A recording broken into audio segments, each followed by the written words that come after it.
counselor packing up his MBA. Freshmen scream in the classroom. Was there a sound? First degree in the vacuum, I'm on college ground.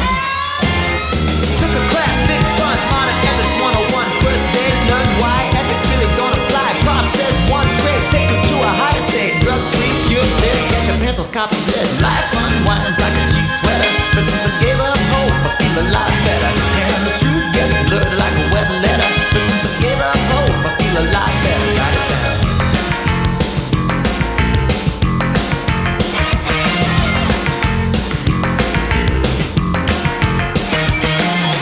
Top of the classics, earnest, he was brightest and best, till the professor lured him to the hopelessness.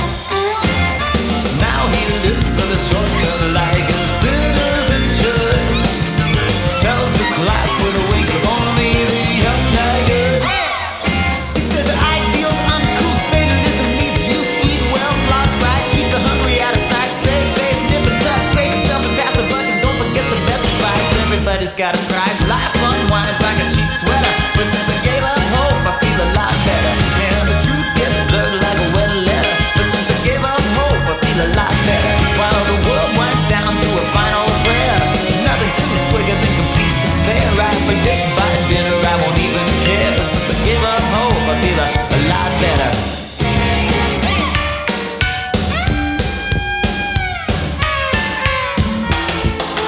Nazis plead in a courtroom. Pardon me, boys.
Oh, hi.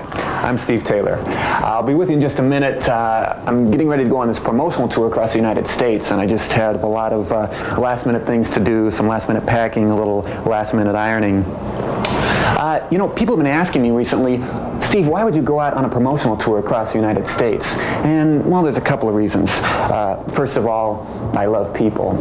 Secondly, there's been something that's been bothering me, a controversy that's been brewing for quite a while, and I thought that it was time maybe to clear it up. It has to do with a certain magazine that came out last month. You can see the cover right there. Evidently, there's people across the United States that don't think it's wrong to make fun of my appearance, and I just feel that it's time to go out, meet the American public, and say to them face to face, yes, this is my real nose. Don't make fun, it's genetic. Sorry, I just had to get that out of my system. I feel quite a bit better now. So, anyway, we'll go ahead and maybe while we're getting things together, I could go ahead and show you around the house and just kind of give you an idea of what the apartment is like, where I live, just kind of what things look like. So we'll go ahead and, ooh, oh boy. Honey, do you have any liquid paper? So we got the kitchen back in there, bedroom here. It used to be a dining room, but we stopped eating. And here's something we probably never saw before, a gurgling fish face. Isn't that nice? Come on back here, I'll show you the office. That's my wife, Debbie. Can you say hi, Debbie? Isn't she great? Listen, I'm really running behind time. I hope you don't mind if I do a quick toothbrush while I'm talking to you here.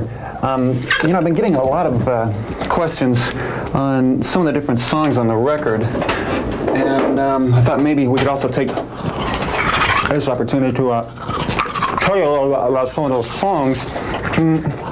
One of the songs is a song called What is the Matter of Your Success?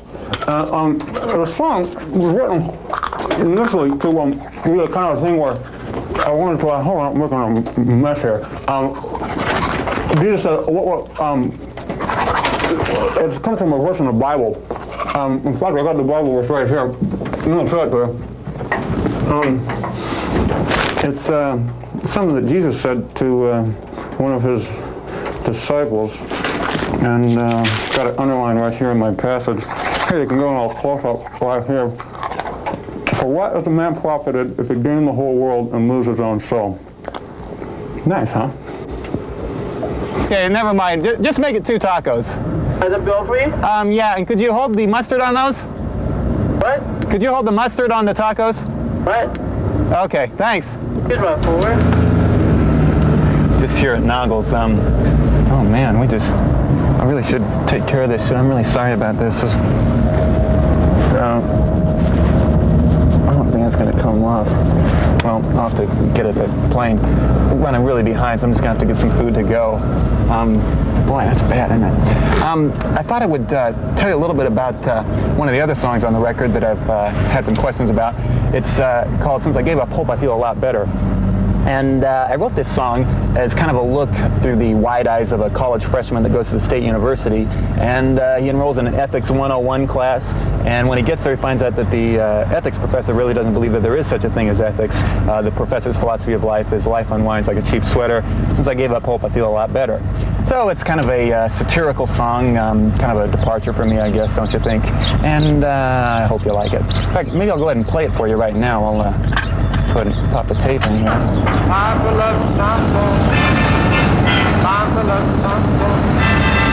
Man. Sorry about that. Must be the wrong side. Okay. 2 tacos, right? Okay.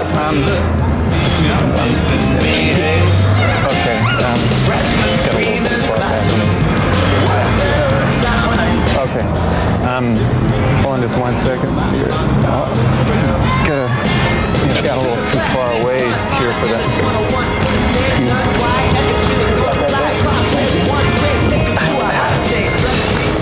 Just having a little bit of trouble getting in close enough here. Let's just take a minute here. Got the change here. Oh, okay.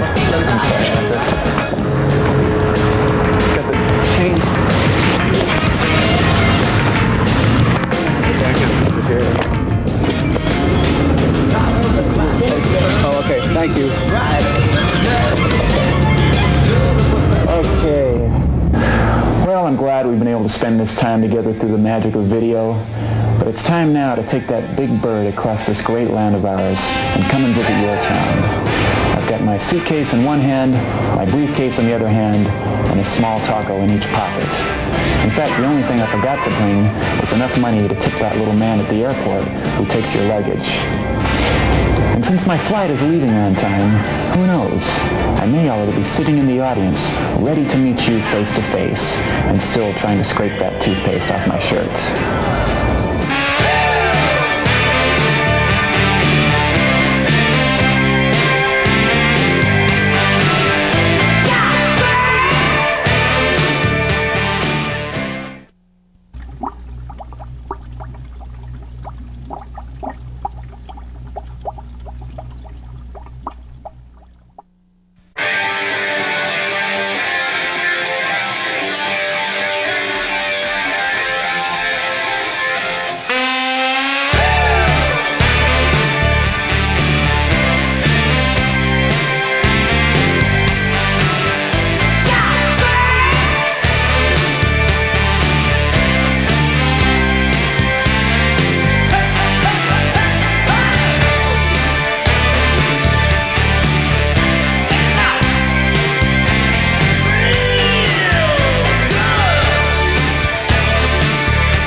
Babylon, born in your walls, bred in your wind, captive and still, I hear the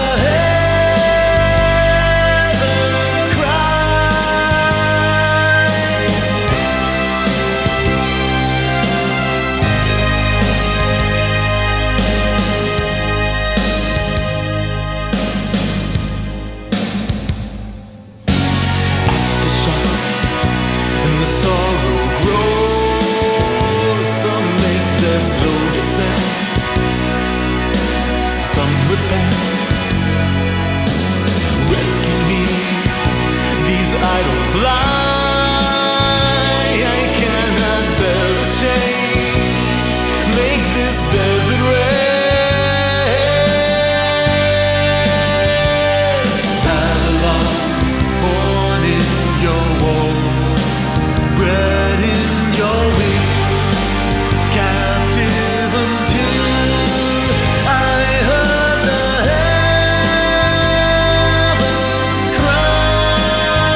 permission?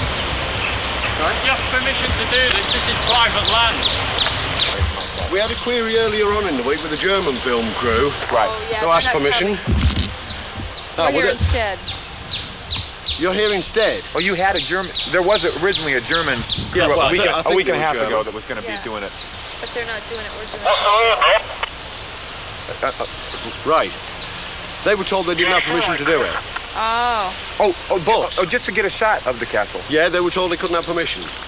Now, what exactly is the shot? I've spoken to people here since. What exactly is the shot you want?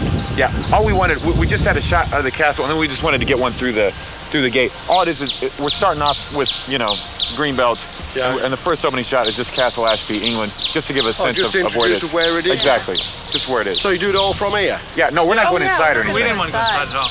No problem. Okay. Carry on. Right, okay. Great. Thanks a All lot. right. Thank you. Thanks a lot. Bye-bye. What's happened to the German crew? Wherein lies the true spirit of Greenbelt? I believe it lies here, far from the glitz and glamour of the main stage, away from the bourgeois pretensions and pious indifference of the ice cream vendors, here on this godforsaken wasteland of a campground, here in the hearts and minds of the punters themselves. To many, they remain faceless, nameless, and preferably sexless until they're married. But to me, they sum up the true pioneering spirit that is Greenbelt. And what better way to see that pioneering spirit in action than here, on the campsite I'm standing on, where the two young ladies to my right will attempt to put up this tent, using, between the two of them, 3 legs, 3 arms, and no tongues. If they can do it in the prescribed 90 seconds, they'll be awarded a pair of scissors to cut themselves free. Are you ready, ladies? Mm-hmm. And they're off.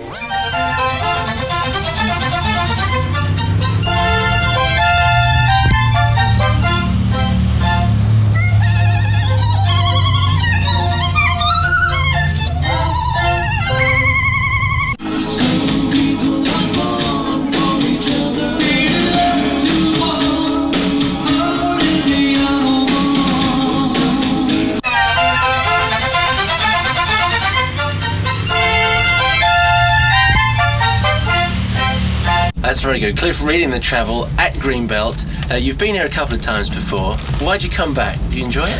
I do, actually. I like it because, for a start, it's nice to be part of something that's unique, and I think Greenbelt is unique. I don't know that any other festival has this kind of activity during the day.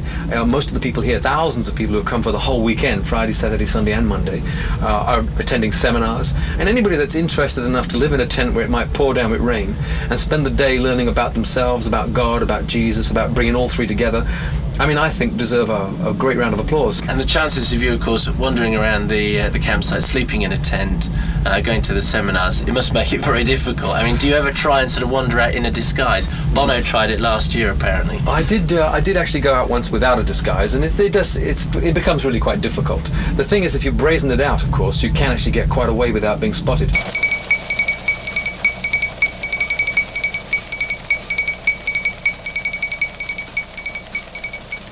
Good evening, I'm John Hartley at the World Bono Watch headquarters. Many of you are aware that at last year's Greenbelt, Bono of the world-renowned rock band U2 was spotted walking around the festival site disguised as a steward. Many of the festival goers, including myself, never noticed him. This time, we're ready for him. We at the World Bono Watch Society have assigned specially trained Bono spotters to tactical posts throughout the festival site. We now go to correspondent Phil Bagley outside the Rolling magazine. Thank you, John. Bono spotting is not a sport for the amateur. To wear this cap, you have to earn it.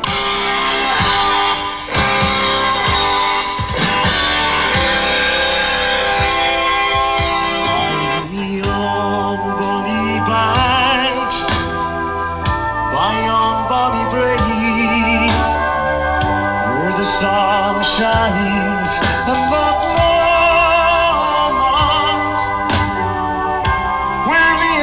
turn of spend many days on the banks of Loch Lomond.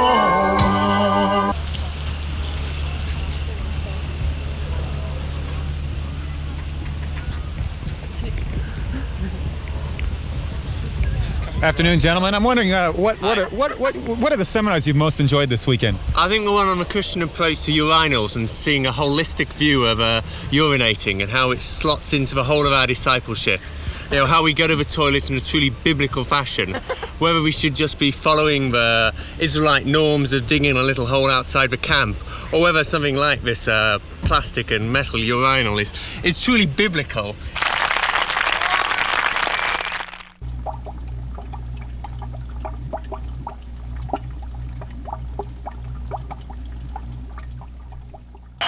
Well, I think you guys know what this next song is about.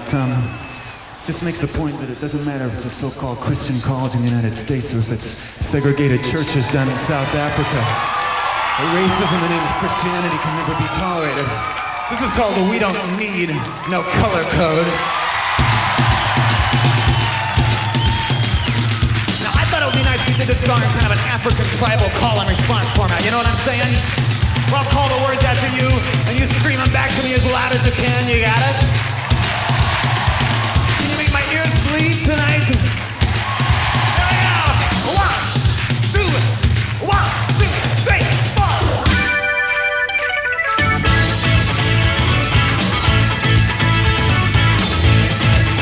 You guys ready? Let's hear it. Down Carolina way.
Good morning, class. Good morning, Mrs. Arian. Today we're going to play a game. This game is called Lifeboat. All together? Lifeboat. Good! Lifeboat is a lesson in values clarification. Can you say values clarification? No. Values clarification is where your little minds decide which lives are worth living and which lives are worth not living. Now, here's how we play. A big ship just sank. There are 5 people on the lifeboat, but the lifeboat is only made for 2. I'll list the 5 people on the chalkboard, and you, class, will decide which 3 will be thrown overboard. Are we ready? Yes, Mrs. Arian. Good! First, there's an old, crippled grandfather. Second, there's a mentally handicapped person in a wheelchair. What's mentally handicapped? It means they can never be a productive member of society. Third, there's an overweight woman on welfare with a sniffling, whimpering baby. Is the baby on welfare too? Let's not push, Mrs. Arian. Who else is in the boat? A young white doctor with blue eyes and perfect teeth, and Joan Collins. Now, class, take 5 minutes to make your decision. Time's up. Well, class? Throw on the grandpa 'cause he's getting pretty old. Throw out the baby or we'll all be catching its cold. Throw over Fanny and we'll see if she can float. Throw out the retard and they won't be rocking the boat. Very good. That was fun, wasn't it? For our next lesson, we're going to do an experiment. We're going to test the law of gravity, just like Galileo, by dropping 2 objects out the window, one heavy and one light, to test which one hits the sidewalk first. Now, what shall we use for the lighter object? I'm thinking of something small and square. An eraser? Good! And what shall we use for the heavy object? I'm thinking of something round and bouncy. Tommy, I haven't given you permission to leave your seat. Class? Class, the bell is not rung. What do you... Oh! Class! Put me down! Class, put me down this instant! What are you... Oh, no!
At the top of the news, meltdown at Madame Tussaud's. Tragedy struck today when workers at the famed London Wax Museum discovered the world-renowned wax figures melting due to high temperatures apparently caused by a faulty thermostat. Scotland Yard is currently investigating the situation and reports that a museum custodian is being held for questioning.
down the lane. Good, bad, there they go down the same drain. Meltdown at Madame Tussauds. That really is a pity. Meltdown at Madame Tussauds. A lot of bees give their all for this. Meltdown at Madame Tussauds. Meltdown at Madame Tussauds. Meltdown at Madame Tussauds. Meltdown at Madame Tussauds.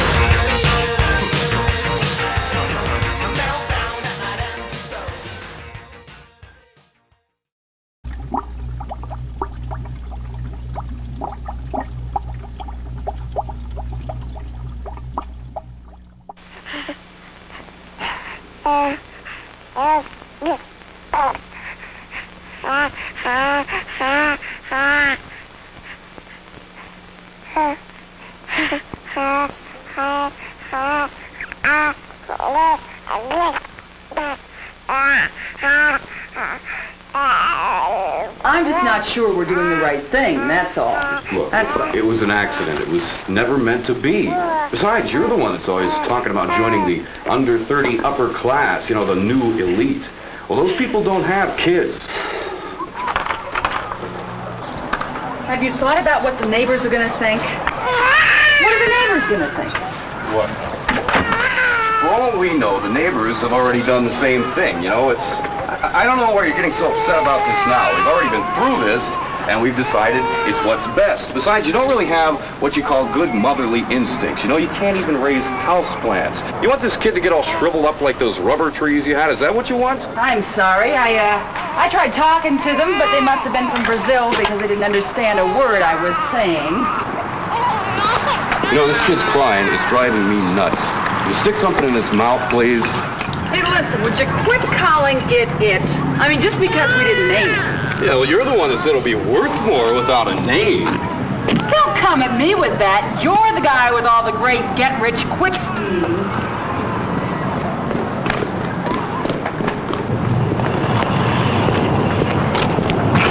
Look, do you want to call this whole thing off right now? Do ya?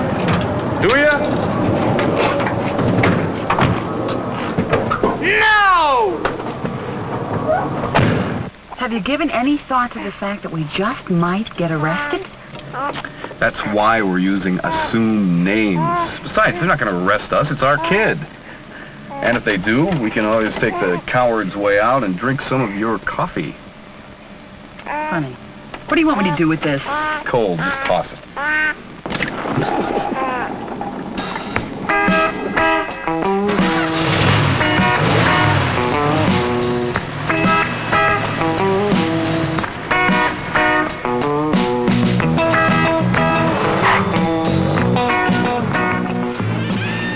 Good choice.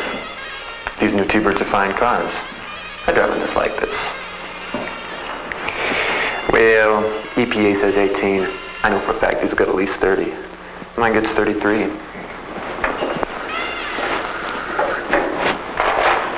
So, are you looking for a trade-in? Not a bad car for a Pinot. How many times have blown up on you? Little Ford joke. Why don't we step into my office and talk business? Salesman to lot A. Salesman to lot A. Hey, you are going to sell this car. I'm telling her that we're going to have the car for overnight. But she doesn't realize that we're just going to stick a little sawdust in the crankcase, maybe a little boraxo around the axle, you know, that old trick. $250, Hey, no problem. Fellas, is anyone taking that call for a lot, eh? Hey, it's all yours. No problem.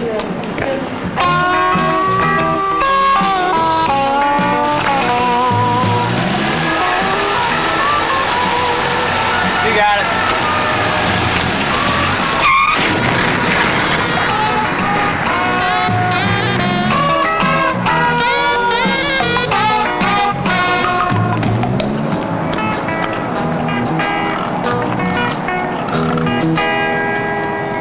Morning.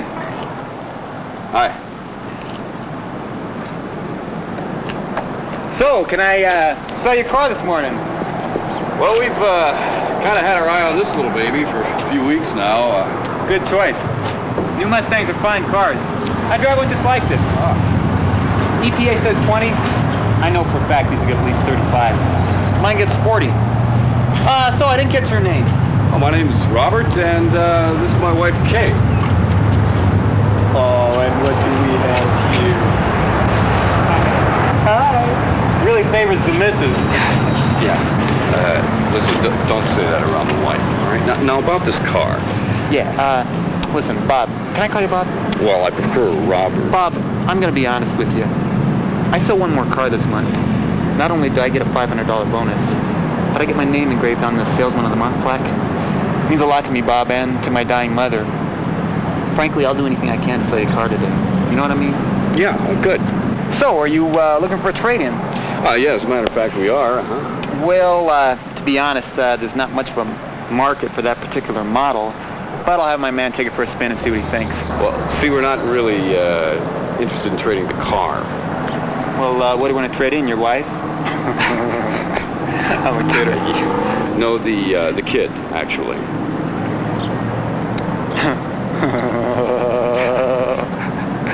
Bob, you are the funny one. You know that?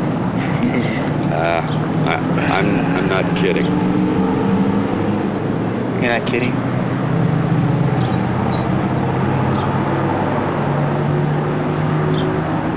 Wait a minute. Let me get this straight. You want to trade in your baby on a Mustang? Well, actually, you see, we wanted a Datsun Z, but I didn't feel right about trading an American citizen in on a foreign car. Honey, why don't you let me handle this, okay? It was a difficult decision. I'm sure it was.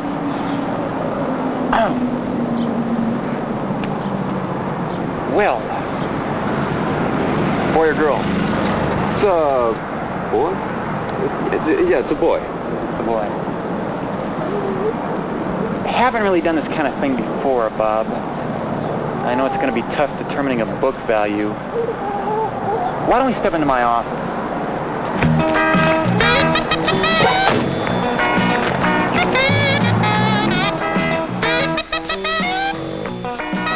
All right. Assuming that your estimate of $10,000 for the child on the underground adoption market is correct, and I'm taking your word that it is a male child, base price of the car is $6,200. The options on that particular model bring the total to $9,045, but I'm a nice guy, I'm going to round it up to $9,000, a little present from me. However, we've got to figure in our costs on the kid's resale, if you will. I figure a conservative estimate on the dealer prep and handling charges for the child is going to run about $1,500, leaving you a difference of roughly $500 to come up with. Now, hold on. Hey, wait. I don't make the rules. I'm on your side. I'm just telling you how the big man is going to look at this, assuming that he likes the idea at all, which I don't know. I admit I'm relatively new to this business, but I would guess this kind of thing doesn't happen every day. All right, I'll tell you what.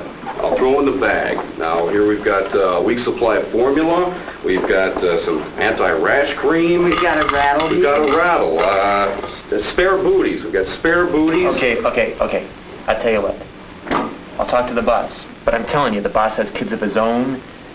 He's Catholic. Well, wait a minute. You know, we were going to put it up for adoption anyway. Why should we make a little something off of it? Him.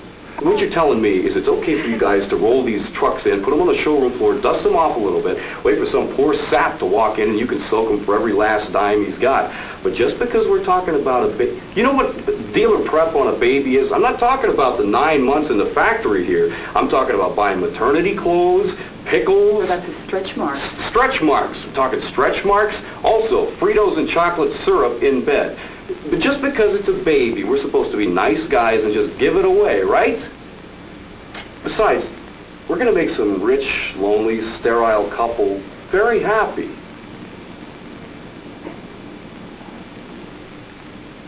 Well, I tell you what. I'm going to take this to Mr. Morton. He's an understanding man. I'll explain it to him the way you've explained it to me. He's got a lot of connections. It'll be our little secret. Now, I'm going to need some kind of earnest money, just a simple deposit to show the boss if you're serious. $20 bill would be fine. We didn't really bring a lot of cash, you know. Well, you could just write me a check. Oh, gee, did you bring the checkbook? No. I'll tell you what I could do. I could give you a Pampers. all right? I could sign it. No, I'm sure that won't be necessary. Well, I guess that's all right. Here, why don't you sign this on the line right there, and I'll just staple this on, and we'll give Mr. Morton a call on our little hotline here. Hello, Mr. Morton? This is Greg. Greg Gipper?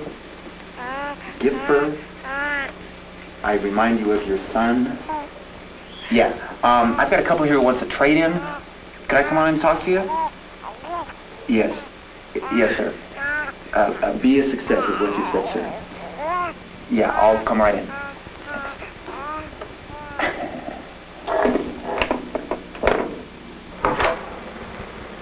Mr. Morton? Come in.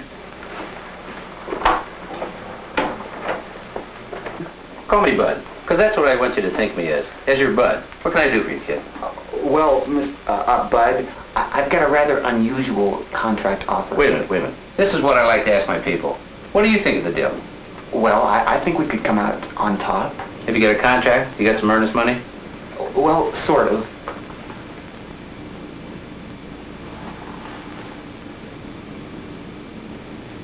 Call me Mr. Morton.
Welcome back to the 700 Club.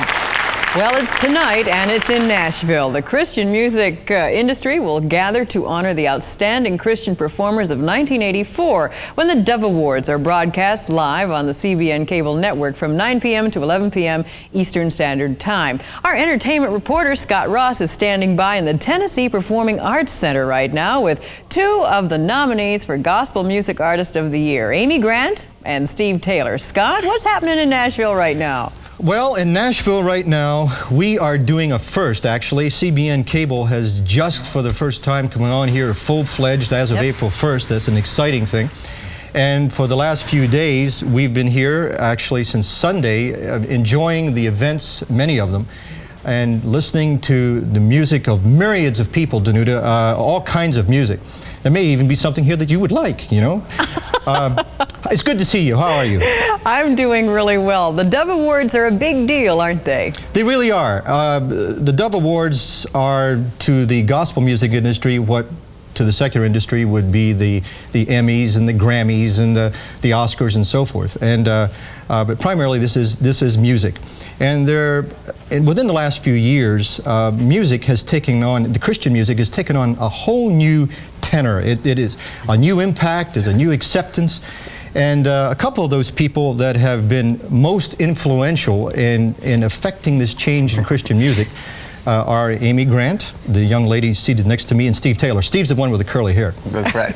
It's good to have you guys here this morning. Sorry, you're not a guy, really. You know, you're not a guy. You kids. Right, We're you kids. Yeah. But it really is. Within the last year, Amy Grant has enjoyed some spectacular success and has realized a gold album. Is that a first for you, a gold album? Yes, actually, yeah, there was a first. And you were in Radio City Music Hall, which was also a first. Right. And Steve Taylor has a first. Do you want to talk about it? I got married. That was my first. That is good. That's really exciting, because the last time we were together, you were not married, but you were praying a lot. That's right. I was looking for a girl, you know, who had a nice personality and had a Greyhound tour bus, and I only got half of that. What? Which? I'm glad she had that Greyhound tour bus because that's going to make things a lot easier down the road.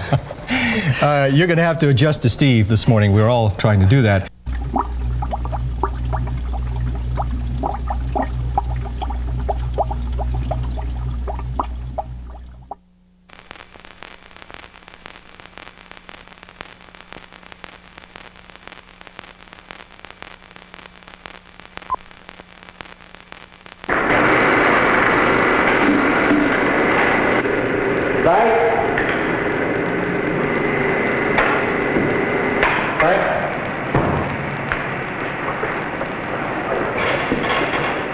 I like it. Made no sense. I think with a few changes, your film could have some real commercial potential in your avant-garde market. What kind of changes did you have in mind? Inquisitive. I like it. Glad you asked. A, why is it shot in color? That's the premise of the whole film. It's an experiment in color and sound. Great, child, but black and white is where it's at. Look at all you classicalist avant-garde filmmakers. You've Mayor Derriere, the French guy, the Cockatoo, all shot in black and white. We're going to have a black and white print made for commercial showings. But the name of the film is an experiment in color and sound. Glad you brought that up. That title will not do and must be changed. But that's what it's all about. Exactly. That's why it's no good. We need something vague and abstract like dead babies in the afternoon. Yeah, what do you think, Frank? Another thing, the print's too good. What do you mean? Where's the scratches, the funny noises, the machine marks? This film has got to look like it's been shown on every projector from here to Cannes. Chew on it, let your cat play with it, I don't care, just mess it up. All right, what's your name? Martin. Okay, Marvin, we're going to want to hit the college circuit with this, right? Well, I hadn't really thought much about it. I'm telling you, pal, that's where the big bucks are at. Those kids will spend their dope money to look cultured. Now, publicity-wise, take a look at these sample posters. All specially printed to look like cheap Xerox copies. We need a quote at the bottom. Something vague and abstract like, a masterpiece, ... visual content unparalleled in 30 years, ... makes Warhol look ethnic. Attribute it to the Village Voice. Now, wait a minute. Hey, I don't make the rules. You want art, you gotta have a quote from the Village Voice. Now, if we want to get in the megabucks, we gotta have the personal appearances. In my opinion, I think your look is wrong. We need to hire someone else to be you, someone with instant character, like a blind albino with a goatee. No way. I tour as myself. All right. You want to be yourself? That's your derogative. Well, we gotta change the look. Clothing will not do.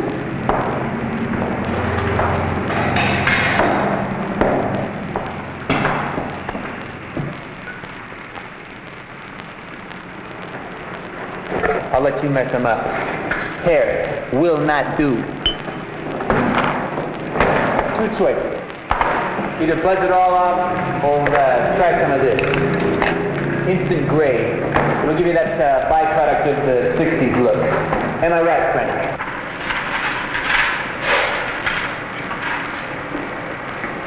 One more thing. I like the film. Makes no sense. It'll go far. But it's missing one essential ingredient. Nudity. Now, hold on.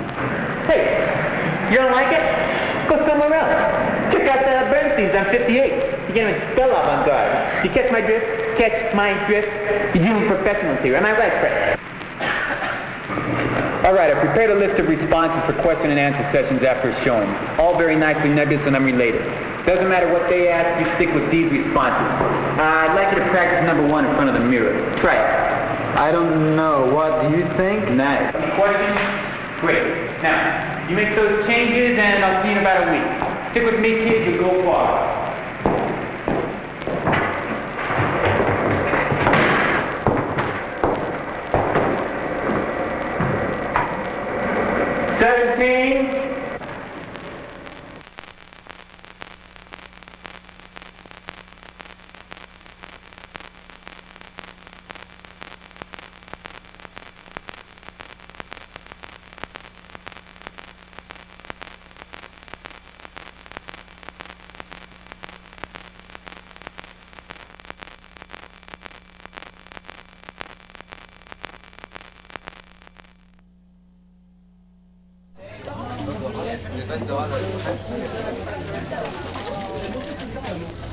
Elle est bonne?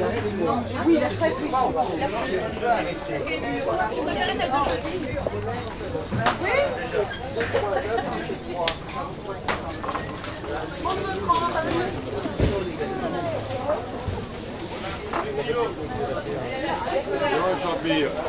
Les clés.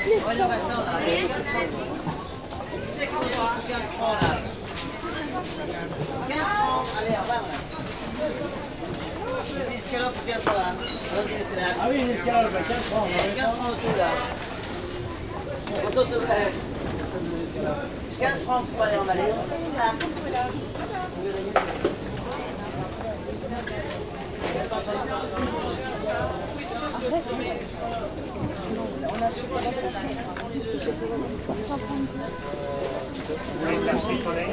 Oui, s'il y avait